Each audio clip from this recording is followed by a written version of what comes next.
So, I am here to introduce to you maybe you've already heard his name, you probably have, the great Alexander Zonjic.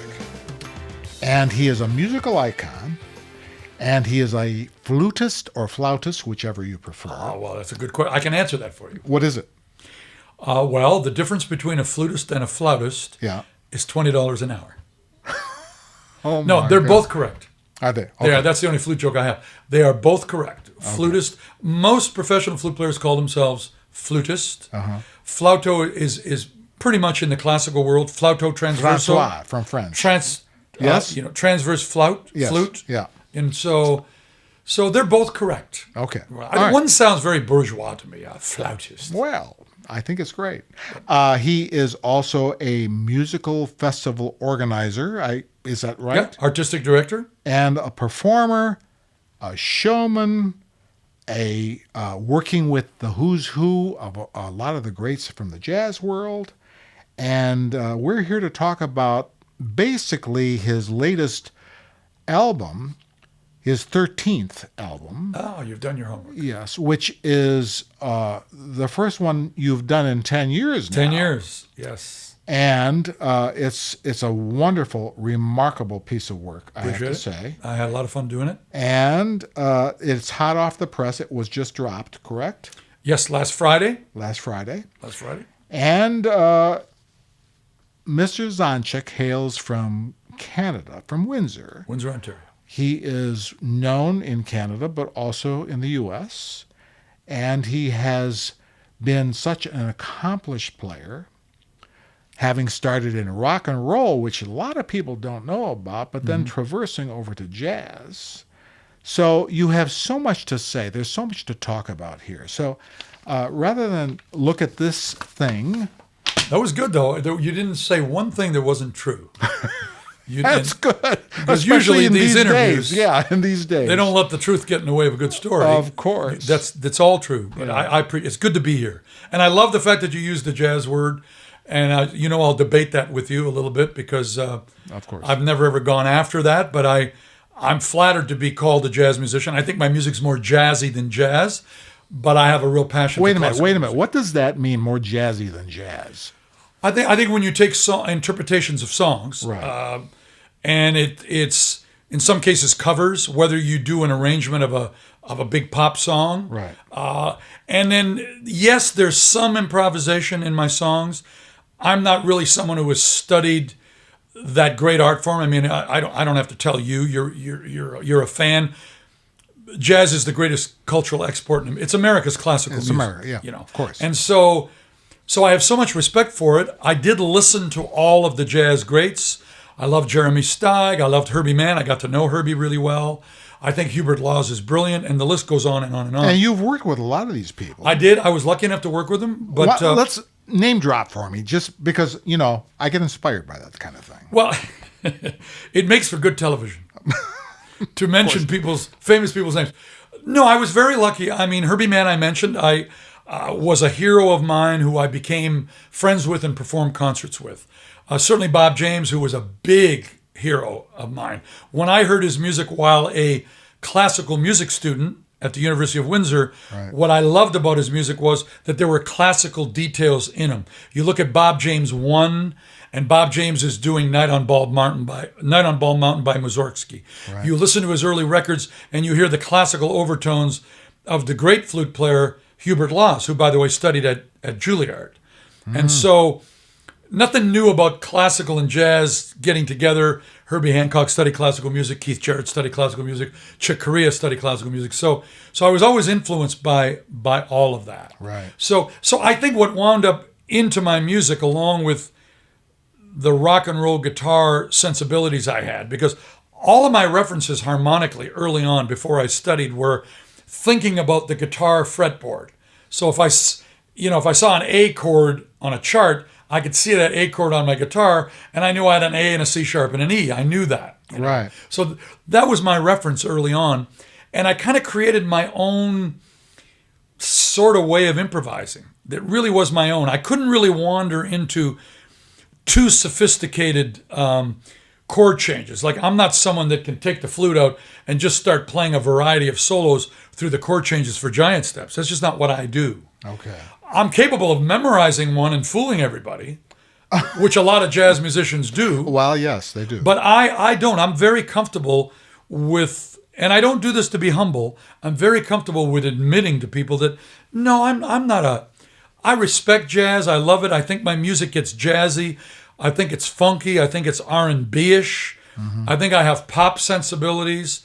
I think my classical studying gave me a nice enough tone and technique that I can move through pretty much any genre and pretty much hang in there. I mean, I'm a big Jethro Tull fan. I love Ian Anderson. I love that wonderful flute solo in Chicago's "Color My World." Right. I loved Stephen Sondheim's music. Right. You know, right. so my tastes have always been that eclectic. But you know, do you pick up the guitar at all anymore? I do. You do. I do. And so, are you still a fan of rock and roll? Love rock and roll. I'm a big fan.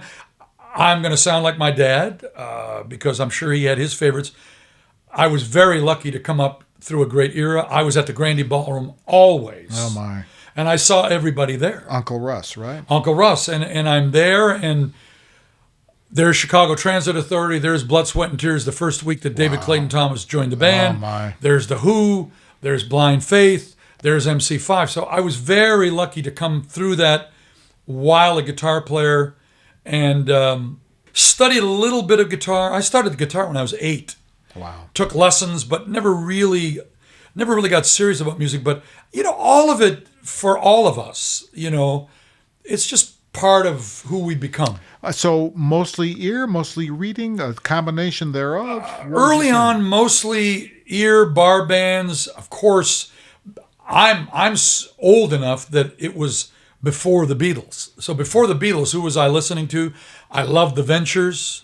I loved the Shadows. I love the instrumental bands. I love Walk Don't Run. I love Pipeline. Right. I also love the Everly Brothers. So it's pretty varied, the whole thing. And then when the Beatles came along, I'm in grade 7. And I will tell you a story that will, if I ever write a book, or anyone writes one for me, this will be the worst prediction that Alexander Zonjic ever made in his entire career. Which is? The Beatles were on Ed Sullivan Show. Correct. And I was already playing guitar and playing at school at the assemblies, and everyone knew that that's that little Alex kid who plays the guitar. And I would get up in front of the whole school, and I would play, you know, I don't know if you remember the Shadows. They were a great instrumental band from England. Yeah, of course, yes. And I would play these songs, and everyone said, hey, this kid's pretty good. Yeah. So needless to say, when the Beatles were on the Ed Sullivan Show and created the craze that they did, the next day I'm at Dougal Avenue School, Mr. Ramsey's music class. I walk in, and of course Mr. Ramsey looks at me and says, so Alex, what did you think of the Beatles last night? And me being jealous, of course, of the Beatles, and not being smart enough to just, if you can't say anything good, don't say anything at all. Right, yep. I looked at Mr. Ramsey in that classroom, and Dan, I made the worst prediction I've ever made. I said to everybody, Mr. Ramsey, they're not going anywhere. Yeah. That's what I said. But, you know, we've all, as musicians, done that from one time or another. I mean, I've had those same experiences. Yeah. And then, of course, you're reading Crow. But well, we all make judgments, and that's what we do as musicians all the time. So... But they did become an influence, though, Dan. I mean, in as much as we have that little scenario there, right. The bar band started, or the club, the high school bands, bar bands started. I started playing in bars when I was 15. Yeah. But mainly the early influences, though, for me, luckily, you get all of that little early stuff. I learned how to read a little bit. Frank Hanukkah, my first music teacher, whose son happens to be my dentist, but sweetest man in the world. And I learned from those little early songbooks a lot of songs that later on I discovered were famous show songs. You know, Camptown Ladies Sing This Song, Doo-Dah, you know, Doo-Dah. All of those songs that were really classic songs. I even learned Hank Williams songs, not knowing, you know, because they were in these little books. Right. But sooner than later, because of Windsor being so close to Detroit, I started to get attached in a big way to R&B music, to rhythm and blues music. And I started to play with local R&B bands, and started. Next thing you know, I'm 15 years old and I'm playing in bars with a band called the Crescents, and I'm playing Chuck Jackson and I'm playing Sam Cooke and I'm doing the Platters, and I'm learning, like, again, still not realizing this the degree of depth that these songs had. They were just songs we were hearing. You're right. So when you're playing My Prayer and you're playing Heavenly Shades of Night, or called Twilight Time, and you're playing, I didn't know. I was just this kid who loved R&B. But my inclination is to think that when you say jazz and then not so much jazz, yeah, you like melodies, right? I mean, that's melodies big time. That's big time with you. Big time. Yes. So the improv thing is good, but you still want to get home with home base in melodic. Yeah. Yes, very right? much so. Is that- And you bring up a great point that even the great jazz musicians realized that the power was in the melody. I mean, what we hear a lot of with young jazz musicians is, let's get this melody over with so we can start playing them solos. Right? And meanwhile, yes. And meanwhile, when you hear a melody, and I don't care if it's I mean, just listen to Sarah Vaughan sing "Send in the Clowns." Oh my, yeah. You know, and so when you listen to those great melodies, you know, Miles Davis doing "Summertime," Sarah Vaughan doing "Rainy Days and Mondays" by the Carpenters. Right. So it's the great melodies. I think of the flute as the closest instrument to the human voice, and I really loved melody. That's why that first album that I made in 1978, yes, it has Blue Bossa on it, which is a jazz standard. Of course. And it has Antonio Carlos Jobim's Wave. Right. And it has a great song by Jerry Nywood that's called Joy. But what else does it have? With a little help from my friends. We're All Alone. Send in the Clowns. Those were my tastes. But these are things that I will often argue with some of our jazz friends, whom you know. Is it requirement? Is it a requirement that we put 5,000 notes into one bar? Yeah. And that's, I think, a real big problem when it comes to being able to sell yourself as a really good musician, because there is the composer, and should he have some forethought about, this guy wrote these notes, he did this, he did this, so why do you want to mangle the whole thing from one end to the other? So, well, that's a great point. It's a great point.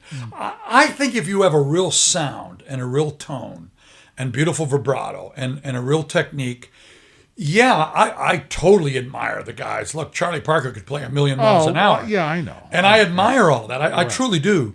But I also admire Chet Baker just playing a melody. Right. I also admire a crossover artist like Chuck Mangione, who came from so many different disciplines, including playing with Art Blakey. Right. To playing, to writing a beautiful song like...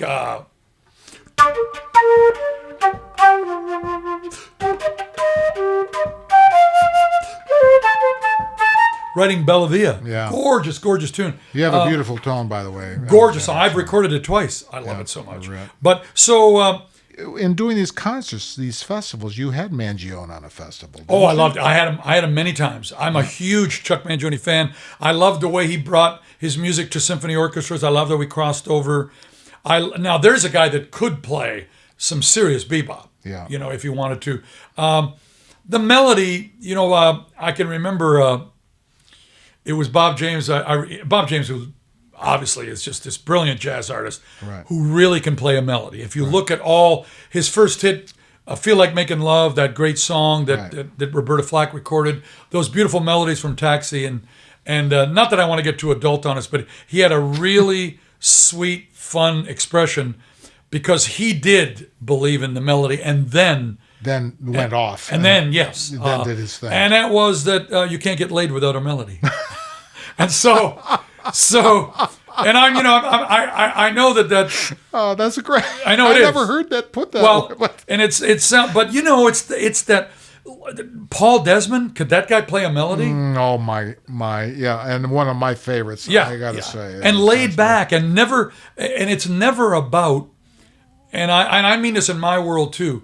It's never about trying to impress people, but trying to touch them. Right. And I think what happens with a lot of people, virtuosity does impress people. Right. You know, and in some cases, if it's virtuosity without the ability to play that melody, Right. And then you have an audience that's not always, educated necessarily.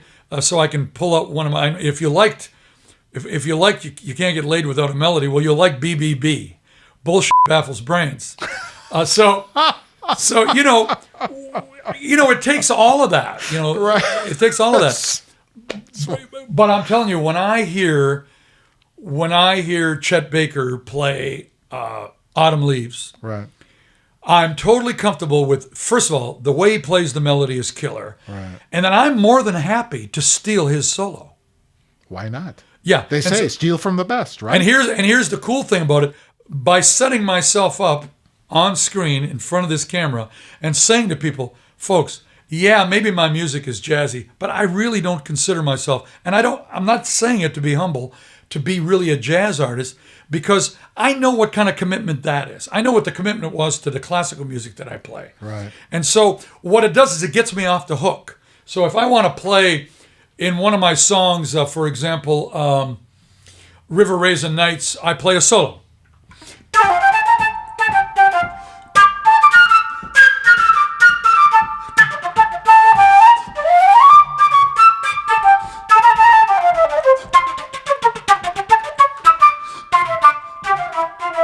Okay, that's my solo in it. That's well, great. can I say something to you? Yeah. I got that totally memorized. Really? That's memorized. Now, do I improvise solos? Yes, I do. But what I love doing is taking sections of songs and totally memorizing them, so that when people hear me, they get a mixture of open solos, but also that. Now, what makes that solo special is because I did record it on the record. Right. And I manufactured it on the record. Mm-hmm. I composed it on the record. And then what you can do after you've memorized it, and what I do, and I don't have to take my advice, now I can have the guitar player play that same solo with me. There you go. Why? Because it's written out. And so it gives the song, a beat. So, yeah. And it for an audience that's not necessarily a jazz audience, there's structure to it. Right. Because the argument with civilians when it comes to jazz that is very improvised, which I admire so much, is that they just don't get it. Yeah, but as humans, lose them. we like symmetry as humans too. I mean, there's nothing like a marching band that's stepping in time together. Yes. As opposed to all scattered all over the field. Wow. While you're playing the flute, I was thinking about Taxi. Can you just give us a little bit Absolutely. of Taxi? Well, I mean, let me just say, you talk about a great song and great writing ability. It's great, yeah. And I don't want to say that nobody writes like that anymore, but when I listen to our newer version of that world, which now they call the smooth jazz world. Right. But if you go back to those early guys that crossed over and started to play instrumental music that touched a broader audience, and that includes Chuck Mangione and Bob James and Earl Klugh and George Benson, who write songs like Taxi, like Feel So Good, like Bella Via. Who's doing that these days? Yeah, right. And then if you take Taxi, there's 5 songs in Taxi. There's this beautiful introduction.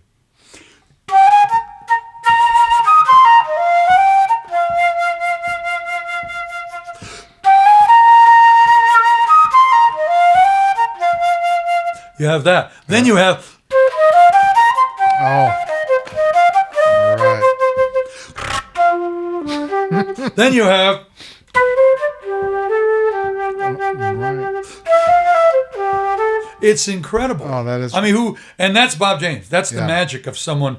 And listening to you right now, I heard a little bit of a growl coming from your flutter tonguing. A flutter tongue. Can you do a little flutter tongue again for us so that we know as laymen out there what a flutter tongue is? So you want to turn this into a little workshop? No, I get it. Okay. I get it. Well, no, but part of my thing, if I have a unique sound, and what we all thrive for, what we all strive for, it's really to be able, if someone hears you on the radio or on a record, they go, oh, well, that's Alexander Zonjic. Right. You had Walter White do a show like this. Right. I know Walter White when I hear Walter White. Right. I know Freddie Hubbard when I hear Freddie Hubbard. Right. I know Kirk Whalum when I hear that tenor sax sound. Mm-hmm. So for me, my classical training gave me techniques that most flute players who also play saxophone, those guys we call doublers, who I totally respect. They don't articulate, So when I look at my little bag of tricks, yes, I got the flutter tonguing, and I got triple tongue. I got all of that stuff. And I'm slurring octaves and I'm doing all that. And then when you bring that into your repertoire, you got this bag of tricks, and it gives the flute. And for people that are very one-dimensional, a lot of people think the flute is always the birds in the orchestra.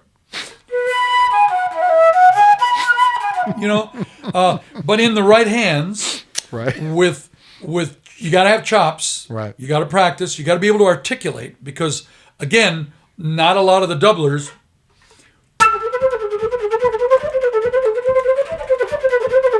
That's just some Telemann that I stole. But by the way, you've also been taught classically. I was, yes. And how long did that classical training go on? It went on for a long time. Classical. When do I tell the story now? Yes, please. The $9 flute story? Yes, please. You know what I love about telling this story is it's been told so many times that sometimes, Dan, I'll be on a talk show where people have heard the story so many times that they'll look at me and go, is that the $5 flute? As if 9 wasn't cheap enough. Or they'll say, is that the flute you stole? The real story is I'm the rock and roll guitar player. I come home to Windsor to visit my parents. I'm walking around. I got the big fro. Some people know me as the guy who went to Toronto and is, kind of having a rock and roll career. I mean, I never became famous. It's not like I didn't join the Guess Who, But well, you are famous. Come on. I mean, but whatever. Within reason. Okay. But a guy literally on the street, like a street guy who would normally sell you a watch, or a ring, or drugs for that matter, recognized me and came over to me and said, "Aren't you the guitar player?" I goes, "I am." And he says, "Would you like to buy a flute?" That's literally how it happened. And he did, in fact, have a hot flute. It was an Armstrong 104, cheap flute, but loved the way it looked in the case. And I'm looking at it, and I'm kind of mesmerized by it. And I'm thinking about Jethro Tull at the time. And I'm going, wow, flute, And then I said, "How much do you want?" He goes, $50. You can have it for $50. I goes, "I've only got $9. He goes, "I'll take it." And that's how it started. But then what happened was I discovered this total passion for wanting to learn how to play it. No natural ability, and again, this may sound humble to a lot of people. They don't really get, some people don't get this part of it. I don't have a lot of natural ability. I don't have perfect pitch. I was never a natural. Could have fooled me. Well, no, it's not, and I appreciate that, but it's if I was given a gift, it really is the passion to want to learn this instrument. Love music. Grew to love the Beatles, loved Roy Orbison, loved all the R&B, loved Motown, loved all of it, loved James Brown. The list just goes on. And so I did not have, I put that thing together, couldn't get a note out of it, struggled. I bought a Rubank elementary book. I started to teach myself. Oh, Rubank, of course. Yeah. You know the Rubanks. Yeah. Of course, you're a clarinet player. Yeah, right. So I'm learning little scales and struggling. I knew a little bit of music from my guitar lessons. And then sure enough, but I wasn't moving ahead as quick as I would like. Still playing in the rock band, and I got this flute that I've become infatuated with. And next thing you know, friends of mine, very good musicians, say, "Hey, there's a new music program at the University of Windsor. It's only a couple of years old. They're auditioning. Why don't you go and audition?" And I go, "I can't go audition for classical studies at a university. I mean, the prerequisite for classical studies is not, I bought a flute off a guy on the street 8 months ago." Right. And I did go down. And I brought the flute, and I brought the elementary book, and I walked in there, and all these professors who eventually I became friends with, who I really have so much respect for, these are PhDs and real professors, Paul McIntyre, Greg Butler, all these really accomplished guys. Imre Rosnyai, this great classical clarinetist. Right, I know. And so I stand up in front of them, and I play these little studies, and they're all kind of looking at me, a little confused. Imre says to me, "Can you play any scales?" And I go, "I think I can." He asked me to play a D major scale. I struggle through it. Luckily, I know there's 2 sharps in it. Right. And so here comes one of those really chance things. Where one guy in particular, the clarinet guy, just heard something, and I think what they did see, which maybe you're seeing, maybe the camera's seeing, I don't like doing this stuff. I love doing it. And I have a real passion for it. And I think they saw that. And I basically said, look, I just want to learn how to play this instrument. And I think that this process of studying classical music is a way for me to speed up the process. Because on my own, it's just not going to happen. But there goes a thought of mine with people that are trying to get into music, to show passion about wanting it, yes, to liking it, to loving it, as you're yes. saying. Because yes. if you don't have that, you're not going to be with that burn that takes yes. you through all of this. Well, right? That's what wins out, though. See, I said earlier in this conversation that there's nothing more overrated in my mind than this notion of natural ability, perfect pitch. I think those things are great tools, but at some point you have to add two really important things. You have to be passionate and have a love for it, right. and you have to have a work ethic. Yeah. And the problem with the natural ability is it shortchanges a lot of people because square one comes too early. They never develop that discipline to study. I mean, I hate to go back to Walter White again, but Walter White isn't great just because he has natural ability. The guy studied and he trained. works his butt off, right? Yes, no question about it. And so did Bob James. Yeah. And the list just goes on. Right. So for me, they identified that and they allowed me into this university program. And next thing you know, I meet another very, very influential professor. I go to concert band for the first time, barely being able to read, just fundamentally getting along on the flute. But I will say what I'm doing at this point. I'm playing gigs every night of the week, and every night I've got a deal worked out with the maintenance people at the School of Music, and I knock on the door because I'm living in an apartment, and they let me in every night, and I practice literally all night every week. Every night. Wow. I go back there and I practice all night so I can hang in there with the concert band. Yeah. And we had a concert band director who I loved, James Tamburini. Do you know that name? Yeah, I do. James Tamburini, one of the great classical trumpet players in America. He studied at Curtis.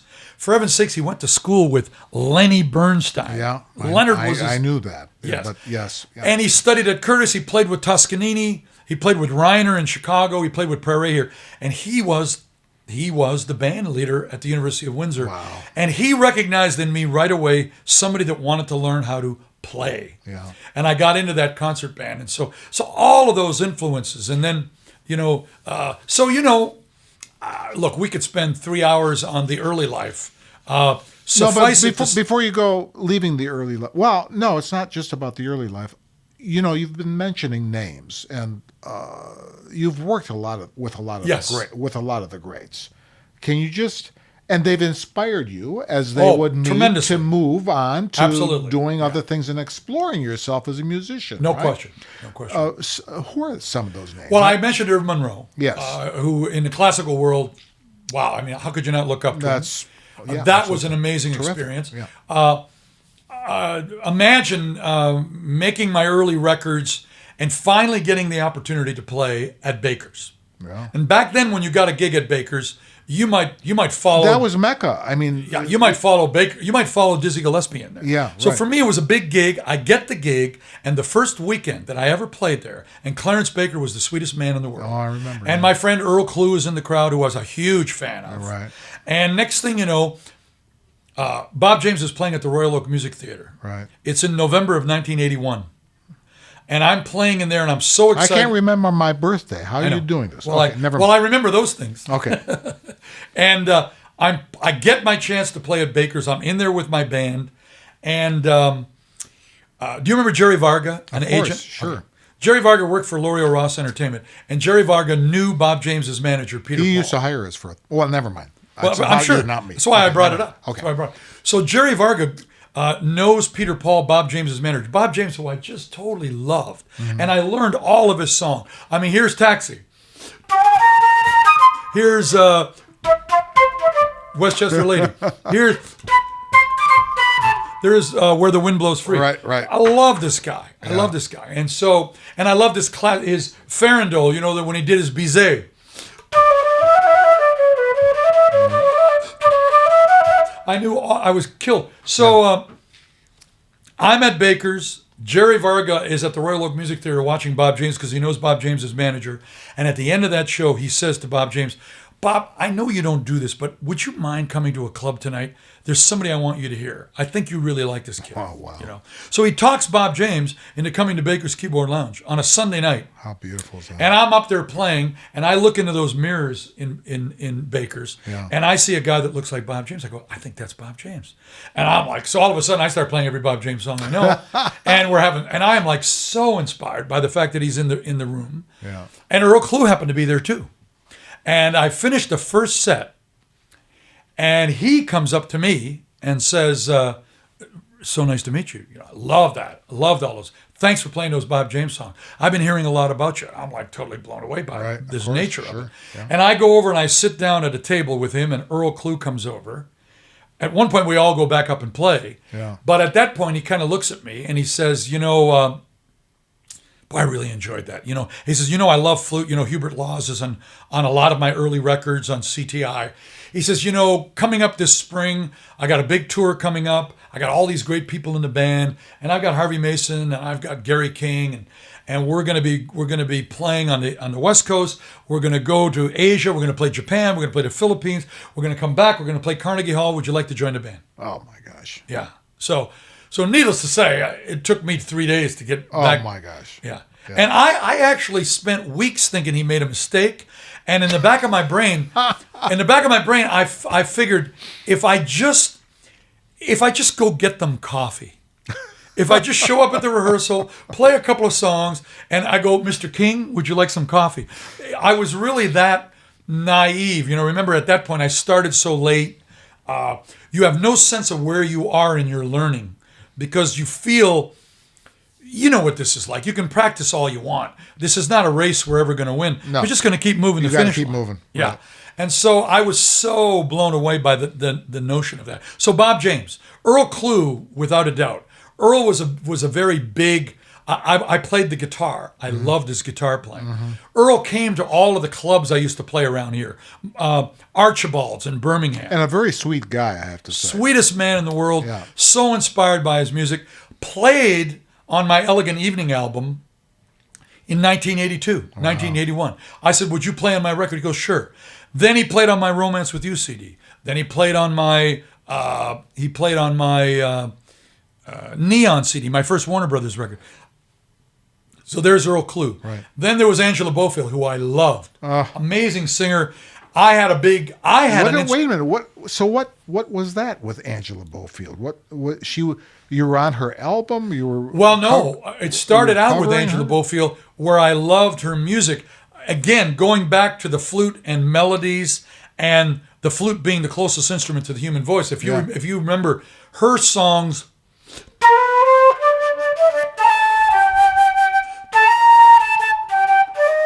She had a song. She had Angel of the Night, Angel Under the of Moon. Night. I loved her music. Yeah. So it started with me recording Angel of the Night on my Elegant Evening album and it becoming a radio hit. Wow. And then a few years later, doing a gig with her. She wound up on my first Warner Brothers record. Yeah. And then I called up her agent and I said, I want to, and next thing you know, I was doing so. She's a great writer, great songwriter. Unfortunately, she's had a couple of strokes. She doesn't tour anymore. So Angela was one of those. Yeah. Then Kirk Whalum, the great tenor saxophone player, who I met while touring with Bob James, loved Kirk Whalum. Kirk Whalum produced my first two Warner Brothers records. I want to ask you about this latest album. Okay. Playing It Forward. I've seen it. I think it's fabulous. Appreciate it. And can you explain what the germination of these ideas was? 2-3 years ago, Jeff Lorber, my inspiration, is pushing on me. He's sending me great demos. We're still playing together and working together. And I start getting great songs, and I start getting ideas for songs. Sure. And he is, if you look at the liner notes on the record, you'll read it. He was an unbelievable source of energy and inspiration. That a guy on that level who owns an amazing recording studio, who has access to guitar players like Paul Jackson Jr. and Michael Thompson, who was a very dear friend of Chuck Loeb's, who passed away, who was a friend of mine too, but an amazing guitar player. Gary Novak, the great drummer. Right. So we start to piece the record together, but because I've got all that other stuff going on, it's slow and slow. And because, to be quite frank with you, and I'm more than happy to admit this, I'm not that comfortable in a recording studio. I have to get to the point where all the tracks are done. And then because I'm so specific, when you listen to the flute parts on this record, they're so developed. So let me just, I think, because I'm identifying with what you're saying, I think what you're saying is that you're a perfectionist. That's a polite way to, yeah. Some people would just call me neurotic, but I perfectionist. Well, there might be a slim line right there. We all got but that. We all have that. We all got a little attention But deficit disorder. you want it to be as good as it can be. Totally. Right? Forget great. As good as I'm capable of making it. Right. So I'm putting the whole record together. It's taking a long time. I'm going to finish it. I'm going to look at some record deals. I'm going to decide what label puts it out. All of that is moving in that direction. As we're getting near COVID, All right. now I'm really liking the record. Lorber has over-delivered. I love the tracks. I love Adele's Rolling in the Deep with Selected of God Choir. I wanted to do that. I got inspired, by the way, to do Adele's Rolling in the Deep, listening to Aretha Franklin on the David Letterman show. Oh, okay. Yeah. She was on one night, and I wanted to watch because a lot of Detroiters were in her band, including Ron Otis, the drummer. Right, yeah. And I Love turn it Ron on, Otis, yeah. and Aretha comes out, and what does she sing? Rolling in the Deep. And I'm listening to it, and I always liked the song, but I said, that would make a great flute song. Yeah. So I get all of that, Nature Boy, the classic, Nat King Cole, George Ben. As we're getting near COVID, I'm thinking to myself, I love all my records. I don't rate them. I don't think one is better than any other one. They all reflect a certain part or point in my career. I hire an amazing engineer to mix the record. His name is Peter Mokran in LA. Peter mixes everybody. R. Kelly, Christina Aguilera, the list just goes on, works with Quincy Jones. I say in the back of my mind, man, you took 10 years.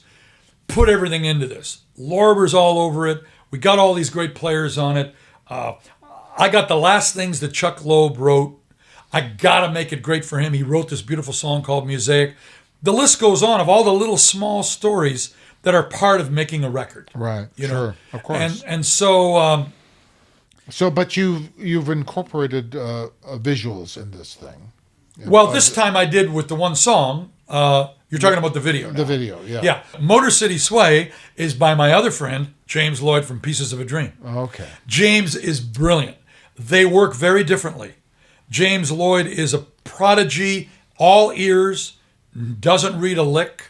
Pieces of a Dream started writing hits when they were in middle school. They became Grover Washington's band. Wow. They had a weekly television show when he was a teenager. So James is exceptional. James Lloyd writes this ditty. Yeah. And I really like it.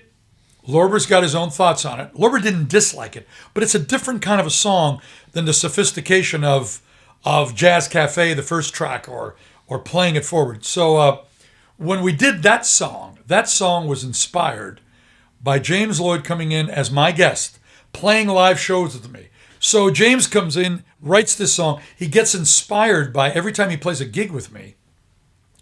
And I play Memphis Underground, which is a Herbie Mann song that Kirk Whalen produced for me. 1,000 people get up and start line dancing because of that groove. It's a stepper's groove. And that stepper's groove is a variation, and I know a lot of people probably watching this know, maybe you know, it's a variation of Detroit Hustle / Electric Slide. Totally. It's part of that vibe, right? And so James Lloyd said, well, man, I need to write you another one of those Electric Slide songs. And so that's where this song came from. Love the song. Love the hook. That's great.